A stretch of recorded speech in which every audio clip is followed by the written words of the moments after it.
के द्वारा कैसे होता है। सबसे पहले हम लोग जानेंगे कि जल द्वारा परागण कैसे होता है।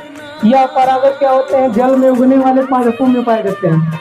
ऐसे पादप जो जल में उगते हैं उनमें पाया जाता है और इनके पुष्प जो होते हैं जल के ऊपर खिलते हैं, अर्थात कमल और वाटर लिली, जिसको जल लिली बोला जाता है, ये क्या होते हैं, इसके पुष्प जल के क्या होते हैं, ऊपर खिलते हैं। और इन पादपों के पुष्प क्या होते हैं, रंगहीन होते हैं, मकरंदहीन होते हैं, वजनहीन होते हैं। रंगहीन का मतलब बिना रंग का, बिना रंग का, और मकरंदहीन का मतलब बिना रस का, बिना रस का।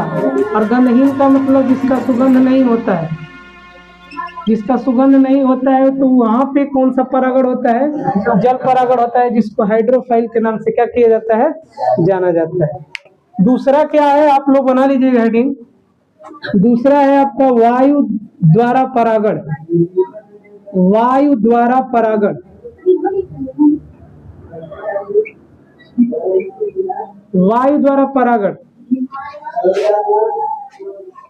इसको हम एनीमोफाइल के नाम से जाना जाता है।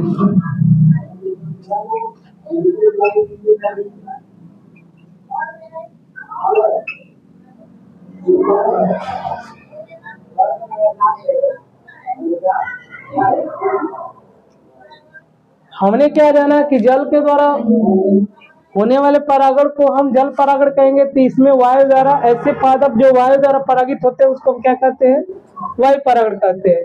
इसका डिफिनेशन लिख लीजिए।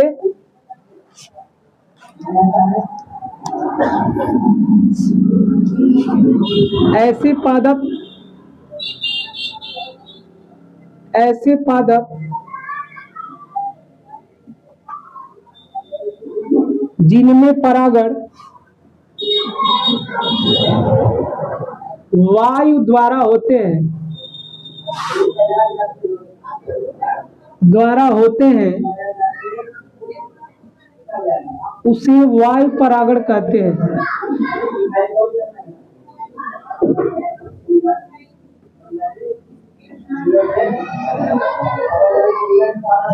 ऐसे पादप जिसमें परागण वायु द्वारा होता है उसे वायु परागण कहते हैं। इसके लिए इन्हें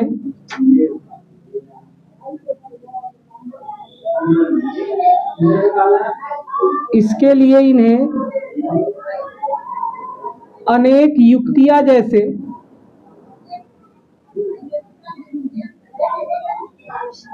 इसके लिए इन्हें अनेक युक्तियां जैसे